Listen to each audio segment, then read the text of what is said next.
Good morning or good afternoon or whatever, wherever we are. But I'm Don Gertz, and I'm here with my friend Greg DeMarco, and we're starting a new book review. I guess that's kind of what we call it, a book review. We're talking about a book with a title called Decisive, and it's a book by Chip and Dan Heath, and it's all about how to make better decisions. Wow, better I decisions. would like to be able to make some of those. Yeah, I don't think I've made a better decision in a long time. I met you and then we got into this podcast and I'm like, well, I don't know.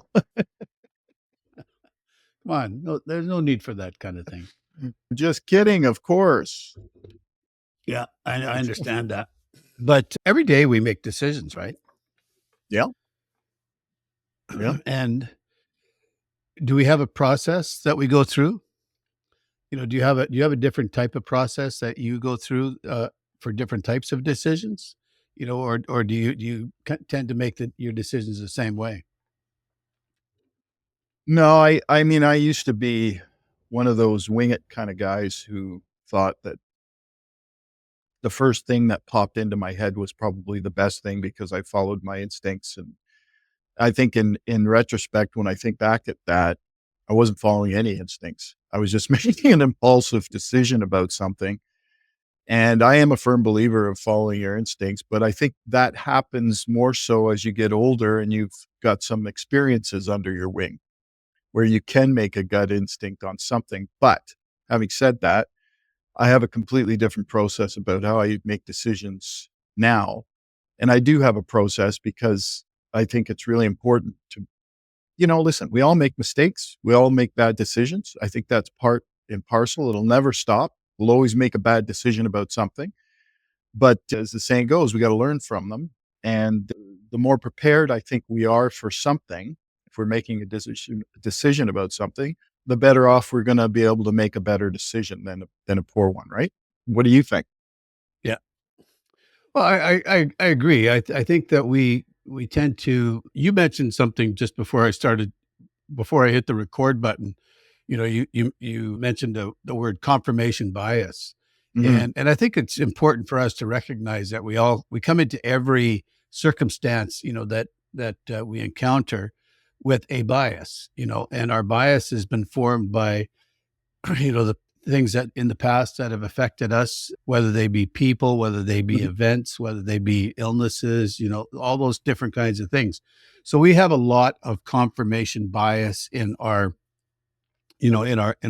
decision making process.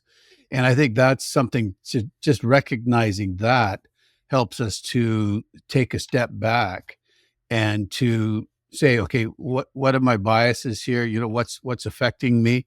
Why am I thinking this way? So ask the questions. I think we owe it to ourselves to ask the questions. Yeah, I agree 100%. I'll give you an example. When I was in the boat business, for example, I mean, I'm really into boats. I have been most of my life. That's probably one of the reasons why I got into boat sales and yacht sales and stuff like that. But I have a particular taste of the things I like. And I remember before I started learning about all this stuff, when I was doing boat sales, I noticed that my bias as to what I liked would enter into the conversation when I was trying to sell something. And that doesn't mean to say that the people that I'm talking to have the same tastes as I do. So when you're going, well, I really think this is a nicer option for you. You got to ask yourself the question: what intention do you have? Are you trying to sell them something that you like, or are you trying to sell them something that they like? You see what I mean? So, oh, I know exactly what you mean. I used to sell carpet, flooring. Used to Yep. sell flooring. And I remember this one time I had this lady come in. She wanted to. I think they were doing a kitchen in their basement or some room in their basement. So it wasn't a major type of a room renovation or anything like that. But she came in and it came down to there was two different samples and they were, and she was trying to decide between them. And I had a particular bias. I liked one but she liked the other. So she ordered the other. But in my mind, she was picking the one that I liked. So I actually did the order. Yes, we actually installed the wrong vinyl, the wrong flooring, because I had in my mind, I thought, okay, this one looks nicer. So I was using my bias, I was using my choices, and I wasn't letting her, I wasn't listening to my client is what I was doing. And I was applying. And the same type of thing happens, when I'm showing houses sometimes, you go into a house and you think, well, that's ugly, but you know, but I learned a long time ago that you keep your mouth shut. Like what you like has no bearing on whether or not the people will like the house or not, right? So it's Oh, I learned yeah, that's right. I mean, that's what it comes down to. And the funny thing is I've developed a line now that it's not a line, it's the truth. I just say, hey, if I'm talking about something with someone about whatever it is, it doesn't matter what I'm selling. I'll go, hey, you know what? In the end, I'm not paying for this thing. You are. It's your choice as to what you like. Just let me know what your tastes are like, and I'll help you the best I can. Because in the end, I am not paying for it. I'm not buying it. It's their money. It's their choice. And I found that yeah, has and served me totally. well in making a connection and garnering some trust while I'm, at it. But anyway, that's confirmation bias right there. Yeah, yeah. I think that if we're aware of the confirmation bias, then we can move on and into other areas. So Chip and Dan Heath in their book Decisive, they actually give a formula. They have a process where they go through and they say this is one of the ways that you can make better decisions, and they call it the wrap process. Like Yep. wrapping paper wrap, and WRAP. And so they identify the wrap actually as an acronym for these four key villains that they call them villains that hinder our ability to make sound decisions. They're like narrow framing, confirmation bias, short-term emotions, and overconfidence. We talked a little bit about the confirmation bias, but the wrap process is designed to combat those different villains. And maybe we can talk about some of those villains a little bit later on. But I just wanted to give it a quick overview of the wrap process. Where W would be, to widen your options. Where you're to explore a broader range of possibilities. When in our Yep. narrow thinking or in our biases or whatever, I guess that would be the one villain, narrow framing. We think it has to be a certain way. And so we need to broaden our possibilities, broaden the range of possibilities.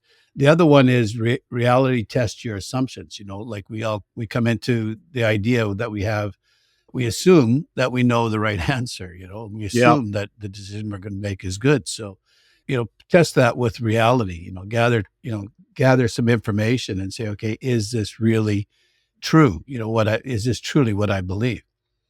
And then one of the interesting ones, and I think we briefly talked about it, was attaining distance, before deciding, where we can take a step back, and detach ourselves from the short-term emotions. Because I think I think we like to some maybe men are worse at this than women, but we like to think that we can make our decisions logically, and that's not true. We make decisions emotionally, and Mm, then we try to justify it logically. So get some distance, from your decision so that you try to get a clear perspective.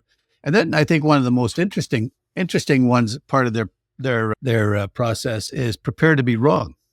You got to yeah. acknowledge that there's a possibility that you're wrong and that your plan's going to fail.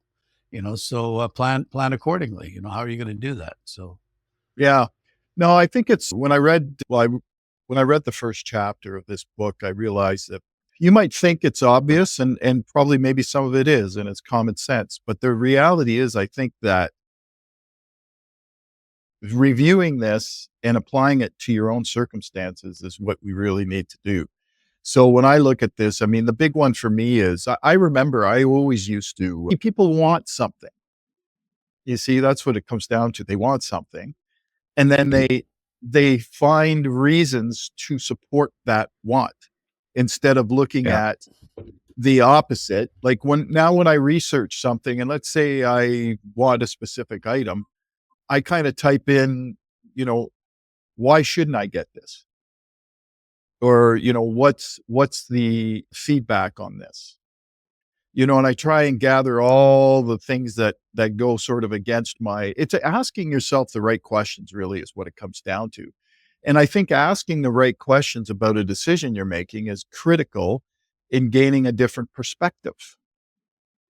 You know what I mean? Or ask a good friend who's honest with you, Yeah, not someone trusted who's just trusted friend, yeah. yeah, that's not gonna, you know, advise you just because they don't wanna hurt your feelings, but hey, that's a great idea just because they just don't like confrontation. But you have to look at it from a different point of view and a different perspective, always. And I think that when you are looking at making a decision, you really have to try. I mean, it's hard sometimes because desires enter into it, needs, wants, desires, all that kind of stuff. It starts to cloud our judgment sometimes. And sometimes we overanalyze it, I think. You know, you Oh, think yeah, too I know about much that. into it. Yeah, well, that's why I said it because I know you're like that. But that's what happens. Yeah. And I've been guilty about Well, that it can too.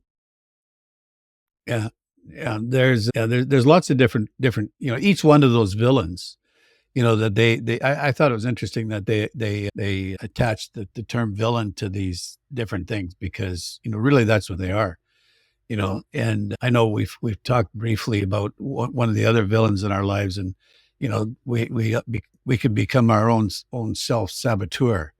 And I think one of the ways that we let that saboteur into our life is through our decision making process. We sabotage ourselves by not using good decision making processes. So I like a lot of what they had to say, in this chapter, and I think it's important for us to take a look at it. So let's do you want to talk about each one of these different things, or do we have time? Yeah. Yeah, I think so. I mean, let's start with the first one, which is obvious, which is Um, a Yeah, narrow framing, which actually, so when we have the blinders on, we have less choices, and then we tend to the options that we have available to us. And I think again, it comes down to what questions are we actually asking ourselves? Are these questions are these questions focused to just agree with what we really think? Or are we actually trying to find different answers to what we're trying to discover? You know? Are they yeah. broadening Sometimes our we horizon? think, yeah. Sometimes we have this narrow idea that, okay, this is the way I got to go, and we don't explore other alternatives, right? Yeah. We just kind of say, okay, this I'm just we got tunnel vision, and we just keep going. But I think in our world today, there's the opposite can happen as well. Like, I think you have to have a certain amount of focus because there's a lot of distractions, in our world, with the internet. If I'm doing some research on something, I mean, I can hit one button and then, or I hit one link and then another link and then another link. And before I know it, I'm way far away. So, I, from my original desire, my original question.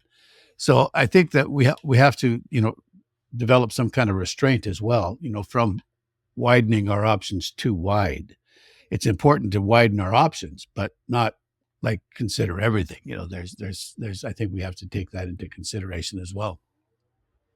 Yeah, I think we have to analyze what we're doing, but we have to keep it a broad perspective enough that we're getting different opinions. And I mean, that's what it really comes down to.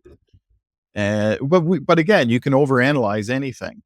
And I think we do need to, like, I always, if it's a major decision, I'll get a hold of people that I can trust. That'll tell me a perspective that perhaps I haven't thought of. And that has to enter into the decision making process as far as I'm concerned. Yeah. So So the second tool that they have in that process would be the R, where reality tests your assumptions. So consider the opposite. Challenge your initial instincts. Like, we all have a gut feeling, initial mhm, instinct, by actively, by saying, okay, this is what my gut tells me that I should do, and then seek information that's going to contradict your belief. Mhm. Like what's opposite to what you're thinking. Like if I think I need to do this, what information is out there that would say no, that's not a good idea, and then confirm. Like use that to mitigate your decision. So that you can actually come to a good confirmation. On the right decision. And you might change your mind. You might say no, this Yep. isn't a good idea. I mean, Yeah. it depends on the decision too, right? So, No, and like, I think that's right. I think you're bang on about it. You have to challenge your position. I think the best I mean, when I started making better decisions about my life, came down to me challenging myself as to so if I had something in mind as to how I should what I'm really thinking about making the decision towards, I'll look at the opposite side of it and I'll try and, you know, challenge that as much as possible so that when I make the decision, it's with all the facts, not just my narrow view of it.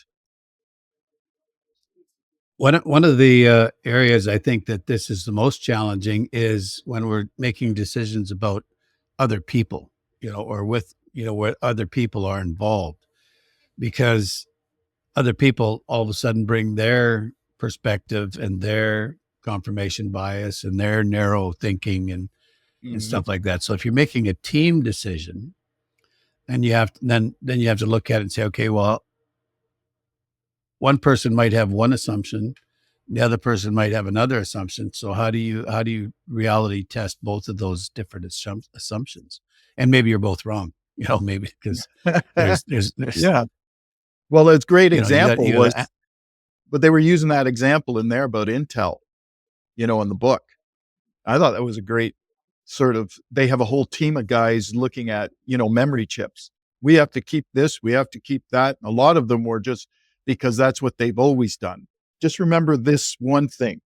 If anybody tells you that this is the way we've always done it and that's what we're doing, that's when the alarm bells should be ringing in your head because that's not the right decision. We should well, be looking at people don't different like options. change. Yeah, No, they people don't. don't like change though, right? Yeah, no, they don't. And that I find is the biggest hindrance to making a good decision is that you don't like change. And I think that if you're that kind of person, you really need some good friends who can consult with you and challenge your decision making. That's just how I Isn't feel. this where they inter- isn't this where they introduce us to the idea of ooching? Ooching? Ooching, How do yeah. you spell that? OOCH. But what they're suggesting is that you conduct small experiments, like just little small experiments, and test your hypotheses, before committing to a large scale, like, and that's a good idea. Like ooching, you might say, okay, like let's take one step first down the road to this, making the decision this way, and see what happens. So don't jump in both feet. It's not like you're standing on a cliff and say, okay, I can't. If you're deciding whether or not to jump into the river, that's that you don't have an opportunity so much to ooch. But Yeah. you got to jump all the way in. But before you jump all the way in, maybe just take a few steps down that path and see what's going to happen before you make the total commitment. Yeah. No, I agree with you. That's I think that's a critical point you just made there. So, So the next in the wrap process is the A. So that's attain distance before deciding. And sometimes, like we talked a little bit about how, we think that we make decisions logically, yeah. and when in reality, our emotions really have a lot to do with the way that we make decisions. So we need to overcome those short term emotions, because they can cloud what we're going to do. They can mask, I think, something that we might miss. Yep. So take a step back. Just take a step back and say, okay, what's this going to look like? What does this look like if I go back here? What's it going to look like? Well, Have you ever had that kind of yeah, all the time. I just when I make a decision about something, and listen, it doesn't always work, but you have to step back and try and remove yourself from it. You have to. It's like you're zooming out. So you zoom into one little piece, and that's okay when you're coming to the end. You want to make sure you get the details. But when you're trying to make a decision, you have to zoom out and be able to see the lay of the land and how that is going to work in the big picture. Sometimes it's difficult to get that perspective, but I think it's imperative in trying to make the right decision. You have to step back and remove yourself from the emotional side of it if you can. It's hard because you can't, especially if you're in a company that you've created and you're trying to something, or you're in sales and you're trying to, figure out who this person is that you're trying to connect with. But you really do have to sort of zoom out, as I call it. You have to get a different perspective. Yeah, I like one of the things they said there where you honor your core priorities. Yeah. We need to identify what our core values are. So in real estate, well, I think in sales in general, I think salespeople typically are looking for a silver bullet. Yeah. They want this one thing that's going to put them over the top, right? I mean, it can be anything, when but if we're always looking for something, that's going to, put us over the top, you have to go back. Whether I invest, and part of it comes down to, for in real estate, different methods, different processes, different services that you can, subscribe to or that kind of thing. And you can end up spending a lot of money, you know, that doesn't get you anywhere and that's not successful. But one of the ways to combat that, I think, is with this, attain distance, take a look back, take a step back before you make that decision, take a step back and say, okay, does this doing this business this way, does this align with my values? Like and you have to identify your core values first. So go through that process. What's value, what are your core values? What do you value? Why are you in this business? What the end game? What do you really want to accomplish? Those kinds of things. And when we do that, we're going to be able to take a step back and make a better decision, because if it doesn't align with your core value, then that should be a reason to say no right there. Yeah, I agree. I mean, one of the things I learned from having a heart attack was sort of reestablishing what my priorities, one, and what my core values were, which usually to me at the time anyway, I started listing out what my strengths and weaknesses were. But definitely the core values and your priorities in life have to sort of, I don't care who you are, they have to enter into this, because like in sales, for example, what do you stand for? What's your intention? What are you trying to do? What is your strength there? If you're in sales, what are your strengths in sales? And what are your core values? Because that will play into it no matter what, because it affects your intentions. What are Oh your yeah, intentions? I think it's my dad used to say my need for a commission wasn't a good reason for someone to buy anything from me. So Oh, you see, basically that's a saying good it's line. not. That's a really good line, because But that sorry, I don't mean to say line, but it's a good quote for so many reasons. You know what I mean? Like it is. My need for a Yeah, my commission. dad was a smart guy. Yeah. Yeah, Yeah. my need for commission is not a good reason for someone to buy something from me. Yeah. And that I like that that. kind of says, like it's not about me, it's about them. But that's taking a step back and saying, okay, am I okay, I could have used that with the lady that I was sold the wrong piece of vinyl to. I could have I should have stepped Yeah. back and say, okay, like what am I doing there? But anyway. Well, So the we last learn how. the last step of the yeah, we learned, yeah. So the last step is prepare to be wrong. That's the P in the rap process. So prepare to be wrong. Who likes to be wrong? Do you like it when you're wrong? Oh, Yeah, yeah. no, I mean, I don't think it. nobody likes that, nobody No, likes to be wrong. I mean, no.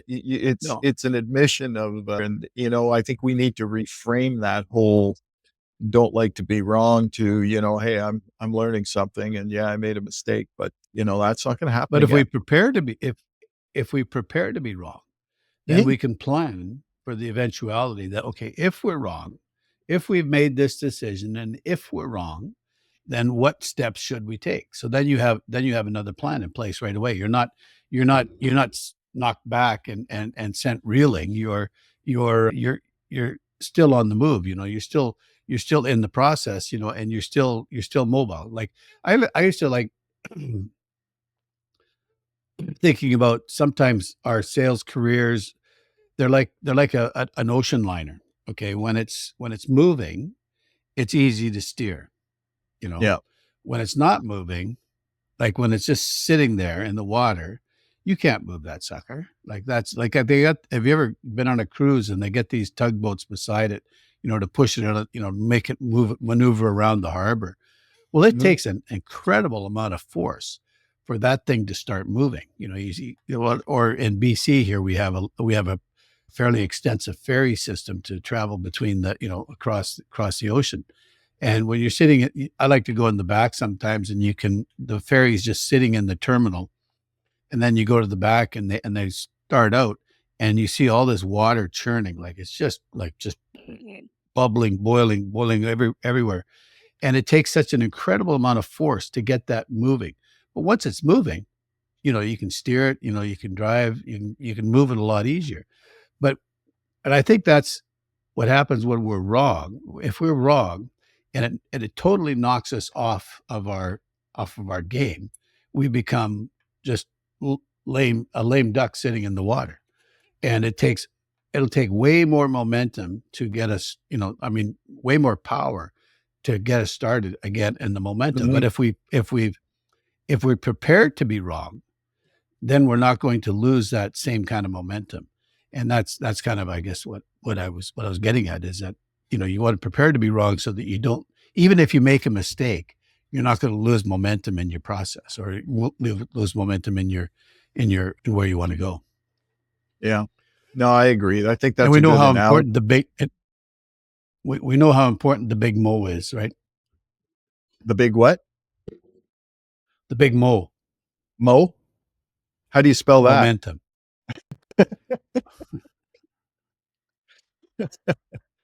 Yeah. Well, that's good. This is a good conversation. I like applying these principles to sales and stuff like that, and they have some great examples in the book. So I think what it reminds me. Yeah. That book So reminds me of is Good to Great, Great by Choice. It reminds me. It's that kind of a good read. I think so. I like it. yeah, it's practical. It's an easy read too. It's not a difficult read, and I think they do a good job. Yeah. So it's just for people that want to help, make better decisions. This is a good read, and I hope you've enjoyed our conversation. And if you have any questions or comments, please feel free to leave them. We've maybe made a mistake when we said something on here, and you might want to correct us. So we're prepared to be Right. What, wrong. us? Come on. All I right, my tell you. man. Well, I appreciate it. You tell me what? Okay, you take care, and don't forget to like and subscribe either if you like this video, and come back. We try to do this once a week, although we've taken a bit of time off for Christmas and New Year's, but we look forward to getting back into our routine. So have a great day and take care.